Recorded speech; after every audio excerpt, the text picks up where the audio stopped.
colors are in your palette? Are they the ones you'd recommend to a friend?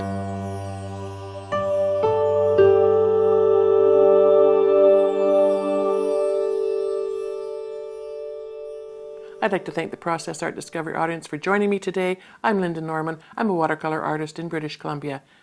Today, when I look at my palette, I'm going to share with you what happens when we step out of our comfort zone.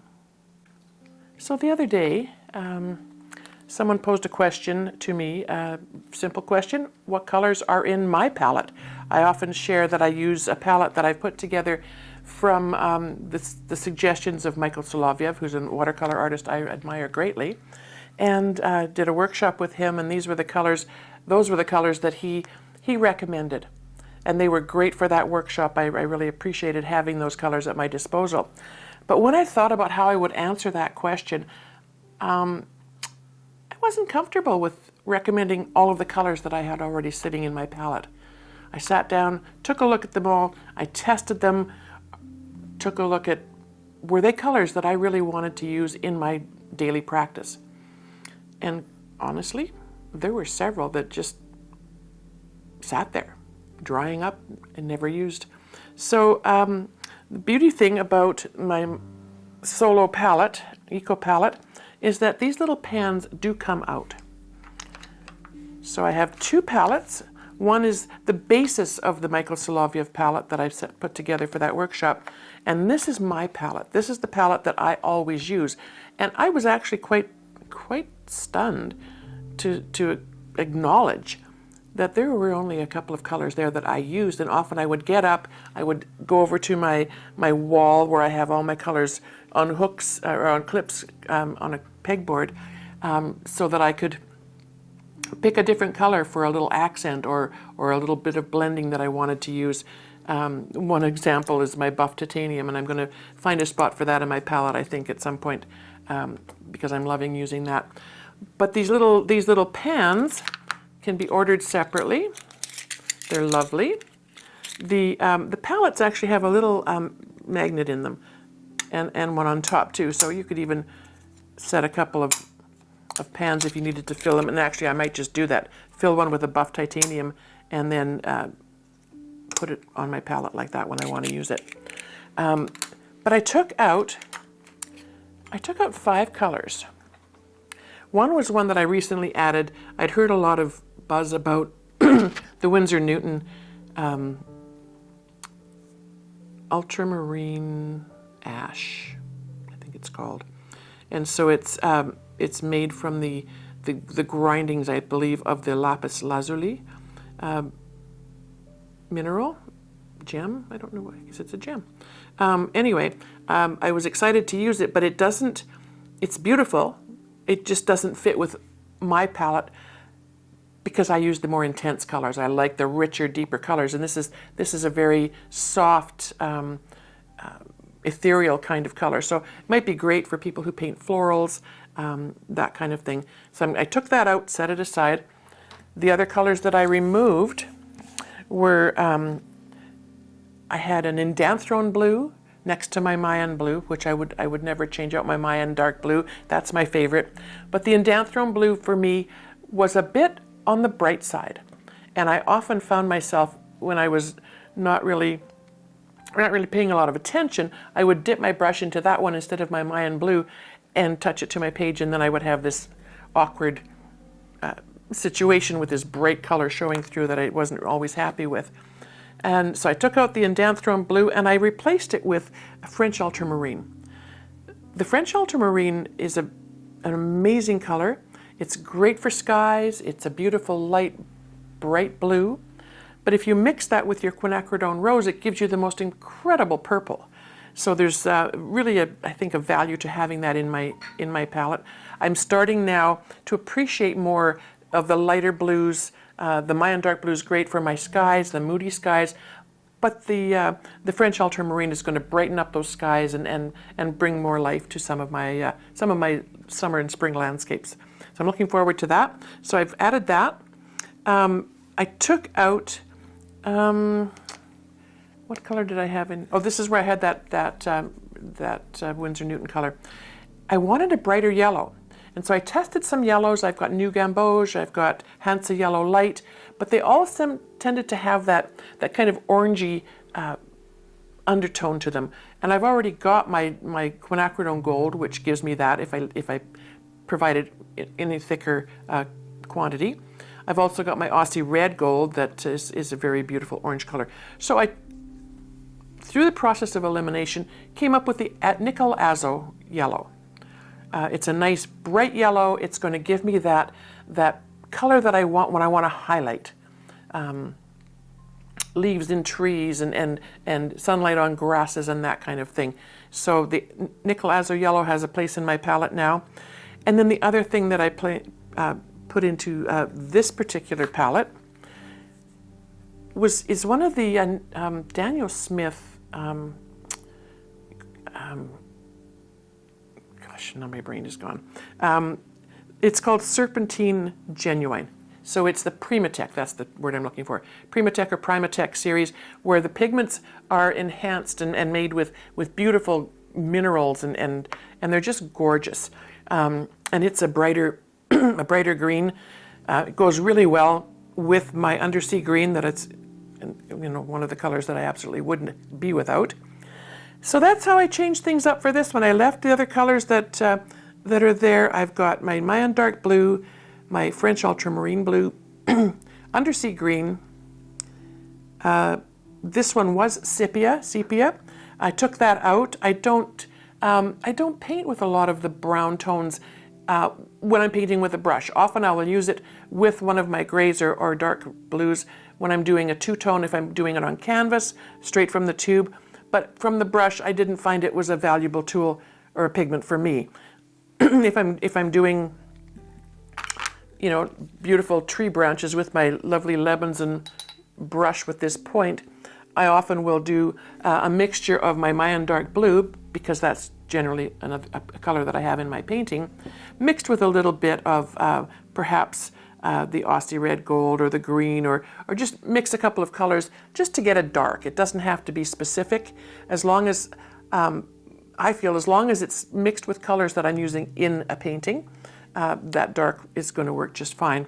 So the sepia went, and I put in a sienna color.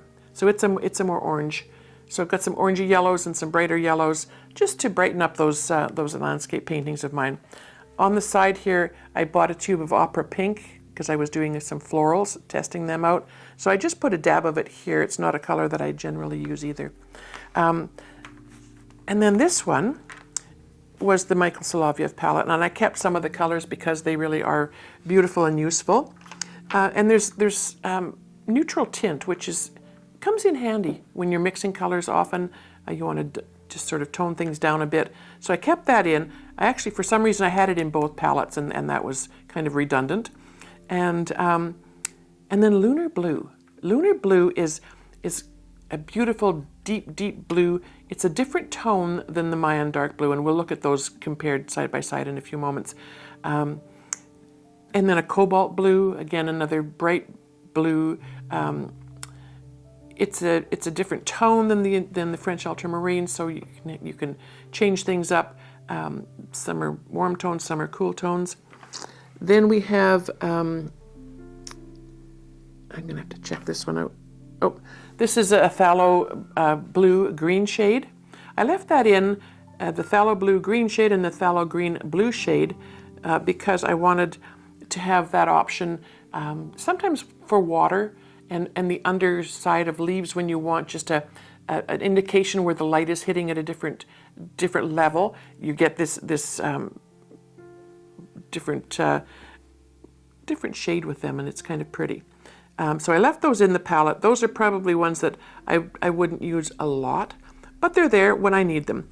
And then sap green, which is again another level of green. It's a brighter green, and it's something that I'm starting to use a lot more of in my landscapes as well. Moon Glow is, I had it in both palettes, and I took it out of that one and replaced it with the Serpentine Genuine in this palette. I left it in this palette. It is a color that I love to use in my skies. It gives you that moody gray purple bruised kind of look that you need sometimes when you're looking for a shadow or an underside of a cloud. Perylene Violet, it's a beautiful purpley color. Something that's a little bit different from when you're mixing your French Ultramarine Blue and your Quinacridone Rose. And Alizarin Crimson, pretty standard when you want a red color in your paintings. It's quite beautiful. And then a little bit of Quinacridone Orange, Quinacridone Deep Gold. I have the Quinacridone Gold in this other palette, but I found that the Deep Gold is just another level of intensity sometimes that I'm looking for if I don't want to mix colors. And that's one beautiful thing about the Daniel Smith brand of colors, is that many of them are already mixtures of pigments for you. For example, the French Ultramarine and the Quinacridone Rose, I think they have a paint color called Imperial Purple that probably is the mixture of those two colors. So these palettes are ideal for me. Any palette you get, pretty much, except for this style. This has permanent wells, and they're great for traveling and for smaller brushes. I don't mind these at all. But many palettes do have small pans, and they're generally maybe 3/4 of an inch by 1/2 an inch, or 3/4 by an inch maybe. I'm not sure how big the pans are. I don't tend to use them because my brushes just, don't fit in those small pieces, but they fit in these. But they pop out. I have this little tool that is just handy dandy, and I pop them out and fill them up. This one is called Indian Yellow, so it's another tone. It's a bit warmer than the Nickel Azo Yellow. So I think now, after thinking about what I was using and what I wasn't using, and how things were just there, and we do that often, right? We get sort of in a, and I've said before, I call it a groove. I don't call it a rut. It's a groove, and it becomes our comfort zone, and we coast along sometimes without even thinking about why or how things are going to work. So these are my new palette colors, and for the lovely viewer who asked that question, I will send, I will add a specific list of these colors in the description, and you see how you feel about them. I just wanted to show you quickly the reason for adding the Primateks Serpentine Genuine. It's greens are a color that baffle most artists. They're either too blue or they're too yellow. It's just a hard thing to do. When I put leaves on trees, I don't often do that, but when I do, I like to have a little variety. So I'm going to wet my palette quickly here and just show you how that might come together. Look at this beautiful Azo Yellow. It's it's going to help indicate sunlight reflecting and coming out on the surface of your leaves. With the Serpentine and perhaps a bit of undersea green, it will give us levels and help to add with that an indication of shading. I was going to pick up my Solo 3-line brush, but I think I'm going to switch, and I'm going to pick up my Ron Ranson hockey brush. And I'm probably not even going to wet it at this point because my palette is fairly wet. So I'm going to start with the dark green. So this is the undersea green. Hang on a second. I'm going to wet it because that green did not pick up the way I thought it was going to. I'm going to wet my brush, scruffle it out on the end, just tap the tip of it into the paint, just to get a little bit of a dark And I probably could have had that paint a bit wetter, but that's all right. We will put that there. I'm just going to move that. These, while I'm at it, these blue towels that I have under my water vessels, I don't know if you can see that or not, but they're shop towels. Bought them at the local big box store, thinking they'd be handy dandy. They don't work well for art on the surface of your paper or your canvas or anything. They tend to pill up and fall apart a little bit, but they work well for under my water vessels.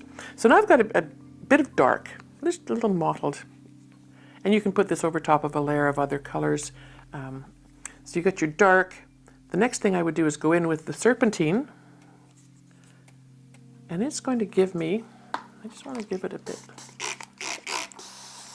more water, just a bit of the Serpentine, and that's going to give me a brighter, just a little bit of a lighter, brighter, and because it's a mineral-based paint, it has a different texture, almost I don't want to say a glow, but a different level of how it reflects the light. And because I'm leaving bits of white of the paper, that also reflects the light, which adds life and beauty to your paintings. So this is just random, no rhyme or reason. And then I'm just going to add just a little bit of the gold. You don't need a lot. And then we scruff up the brush again.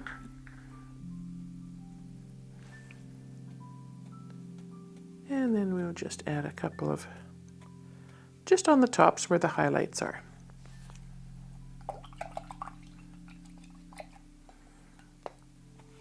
Now in a painting, that can be quite effective. It's going to take a few seconds here to dry. Now because I've used undersea green in that leaf formation, or bough formation, I suppose, and I probably will have used Mayan dark blue at some point in my painting, I will go to the Mayan dark blue and the undersea green and mix that just to make a beautiful dark. And when I mix colors, because my landscapes are sort of loose and flowy, I tend not to overmix them. I don't mind that a little bit of green, a little bit of blue will show up as things move along. And then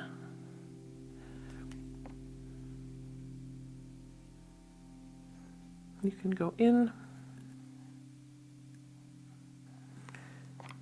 and just indicate some branches.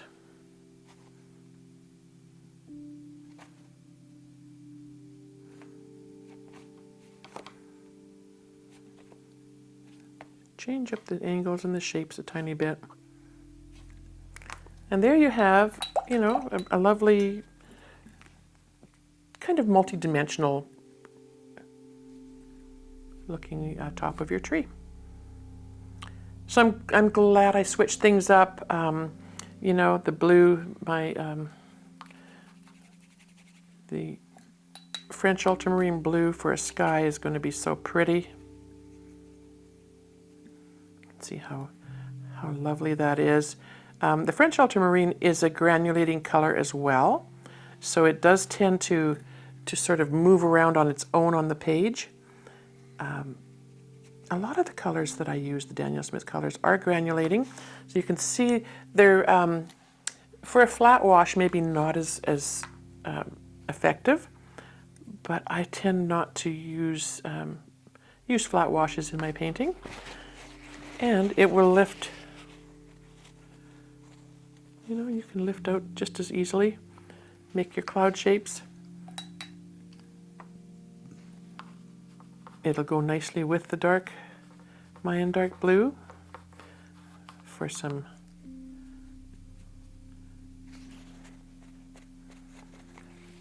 shadows. So all of the colors in that palette, I'm quite confident because I tested them. I don't know what I did with my test piece of paper. I'd show you. What where it went, but I tested all the colors together, and I'm not one generally for doing swatches, but you could certainly do that as well. The other palette is, yeah, it's got some luscious, rich, dark colors. Not quite as bright as this one. I'm glad I you know, took the time to think about this and have a look at how I want to paint and how my colors are going to be there and ready for me because I've updated my palette.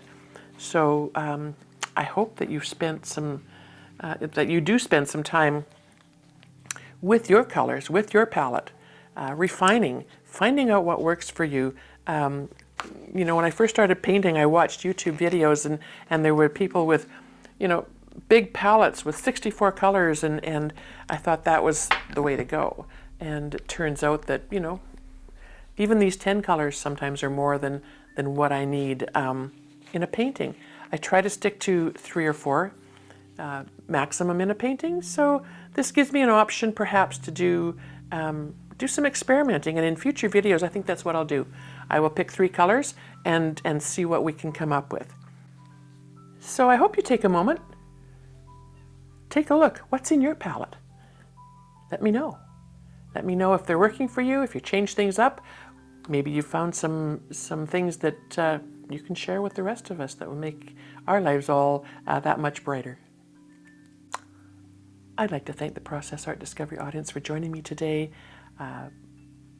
We spent some time going over my palette. Take a look at your palette. Subscribe to the channel if you like what you've seen. Visit the website or head on over to the members area.